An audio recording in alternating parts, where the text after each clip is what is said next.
I love that our fucking adoptive dad has rolled up. I'm here to pick up my fucking child from the sleepover. Let's get to some Demons of the Shadow Realm, episode 7. Make sure you like, comment, subscribe, and full reactions over on Patreon. Let's do this. Oh shit, what the hell did we walk into? So this does explain why he's more okay with killing. He's had to do it at a fairly young age. This definitely explains a lot about his character in present day and what we saw from the beginning of the show. Yeah, this village is a little sus, isn't it, huh? Are we really building up that the villagers are not as fucking innocent as we thought, which is going to justify the slaughtering? The reason you don't want to tell the general people is because Grandma would know and Grandma would be a bitch, but there's so much to everything. The fact that this is how their family had to be too is insane. Yeah, I ain't approaching. The Great Tree can fuck off. That episode 1 massacre is gonna look way different if it turns out the whole village is actually pretty fucking scummy. Oh, Lord! Oh! Got that fucking demon in her, huh? For the love of God, please do not kill. I love how he has to specify that because Mr. Clean might just kill people. Who the fuck is this? Why is Fat Gum in this show? It is kind of a nice safety blanket to fall back onto, but it is something that will make you act more recklessly. Well, that's reassuring. I actually oddly trust him. Now, I've been no stranger to talking about the moral complexities of Gabby and all these characters and what they do. But after this episode of Demons, I'm pretty sure I need to see some more apologies in the comments. Because here's the thing. I don't think it's going to be black and white, and right now they kind of are making it seem black and white, and they're reshifting the narrative on Gabby's side. Because at the end of the day, yes, did she come in there and gladly kill a bunch of people, especially in front of their impressionable kids? Yes. But from the beginning, I've kind of presented it as, like, when you think about how indoctrination happens and how it's very easy to justify atrocities when you're taught that they are nothing but monsters, same thing that happens in our own world. But on the other hand, it's starting to feel like his village was actually kind of fucked. I mean, it's one thing to have a dad say, listen, boss man, when we get back, make sure the village doesn't know someone tried killing you.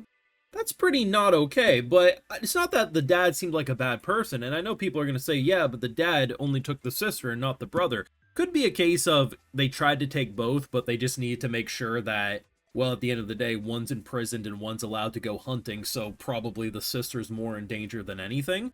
But at the end of the day, this village seems to know a lot more and seems to be a lot less innocent than maybe they were presented at face value. Because what we have is a dad who forces his kid to put on the brave face, and every step of the way it's like, oh, you guys didn't come home last night. Oh, you stayed late, but you didn't have any food to bring back. That's a little odd. Yeah, we were just bad hunters. Like, he lied very well. But to me, this whole village, like, I'm not saying guarantee they deserve the massacre, but I'm starting to think this whole village definitely wasn't as, oh, just most of them were innocent and ignorant. I think they were all in the know, especially with the way they were kind of talking, because Yuru talks about how, like, you know, after they disappeared, I thought it was just my parents who left, when in fact I learned later down the line that, of course, my sister was with them, and the whole village kept up the lie. That is being presented like the whole village was involved with knowing that it was a fake sister that whole time. And if we go the route of assuming a character like Gabby, right? After her girl ends up getting kidnapped, she's rushing trying to find, and she ends up dying, right? We learn that the siblings, if they die, it's not guaranteed, but, you know, they have the ability to awaken with the break or seal abilities. And she rushed to find her, right? And the more it goes on, the more it seems like she is very pissed that the village not only continues to send assassins and tries to hurt her just for trying to exist outside that village.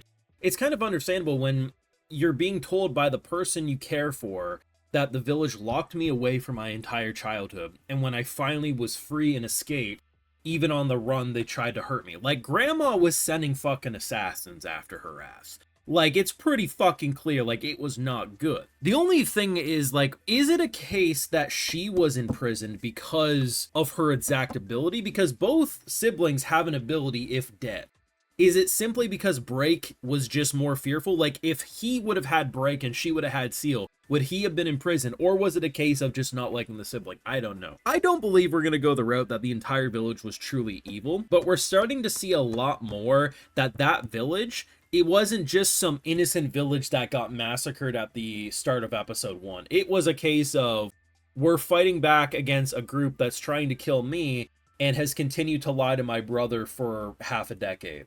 And that's starting to make a lot more sense. And I think anyone who is still at this point being like, oh, it is just generically evil, or, you know, I don't like, you don't have to like Gabby as a character, but you can't look at Gabby as just a psychopath. They made us think she was at the like very beginning, but it's very clear after this episode specifically how much she truly cares for her. Knowing myself, anyone who I have a deep connection with and I love and cherish, yeah, I gotta be honest, if they out here doing some nefarious shit like locking my girl away for that long, I might become a bit of a psycho too and go gobble gobble. And if that makes me a bad person, frankly, my dear, I don't give a rat's furry ass. This shit's way deeper than people give him credit. The thing I really like about the concept of death is it kind of works as like a life in a video game. Now, it's not guaranteed, and as they say 400 years ago, the last sibling pair, the one was able to awaken their power, the other didn't wake up after dying. So, if we look at the track record, if our boy ends up dying, I don't think he's having a conversation with some, you know, ghostly figure in a tree surrounded by skulls.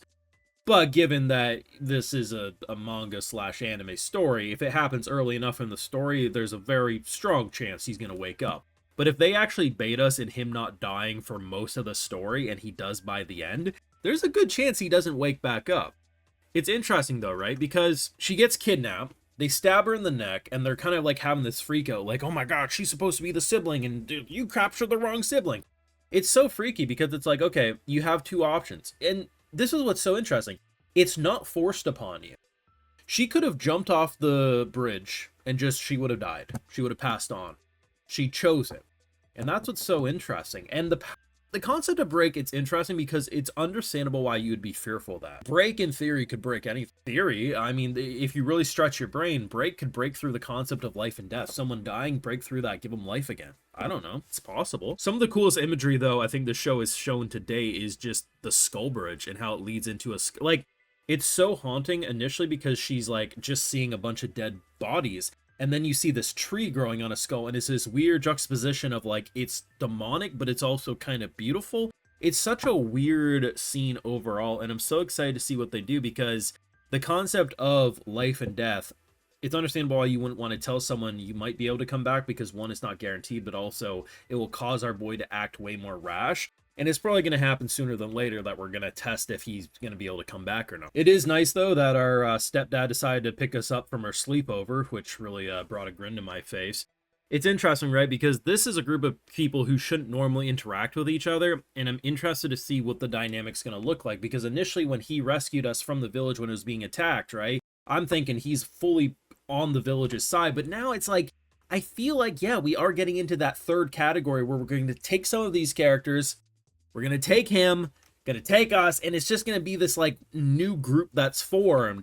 And, yeah, I mean, at the end of the day, this episode did a lot, and I think one of the most important things it did is it justified why our boy is okay at killing from pretty much day one of the show, right? Bro literally had to stab someone who tried assassinating him when he was a young child, and that's something that's quite traumatizing. And one of the things I've always highlighted that I really liked about him as an MC is that if someone shows intent trying to kill him, he was ready to go. And I kind of justified it as, well, he was a hunter, so he kind of understood the concept of life and death, but this really does a good number of justifying his character, not just like randomly pulling out confidence from thin air. No, he from a young age actually had to be confident. So I thought they did a really great job.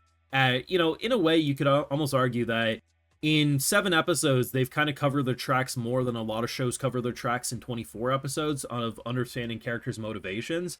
And that's another amazing reason why we love this show. And yeah, I mean, if I still see just Gabby slander, just know I'm going to slander you right back. Slight jokes. Only slight, though. Your thoughts down below. What are you thinking? We're now 7 episodes deep into Demons of the Shadow Realm. Thoughts down below. Make sure you drop a like, share your support, subscribe, ring that bell, and of course, Patreon full live reactions over there and other exclusives. You know, I gotta give those video shouts because my patrons make it all possible over here on YouTube. So today we got Archivist, Elena Emsray, GR Vallis, Ruben Sinha, Santa Clore, Fuzzy Wolf, Pick Rick, and we also have Thor Linsgard. So I appreciate the support. Please take care and you all have a good one.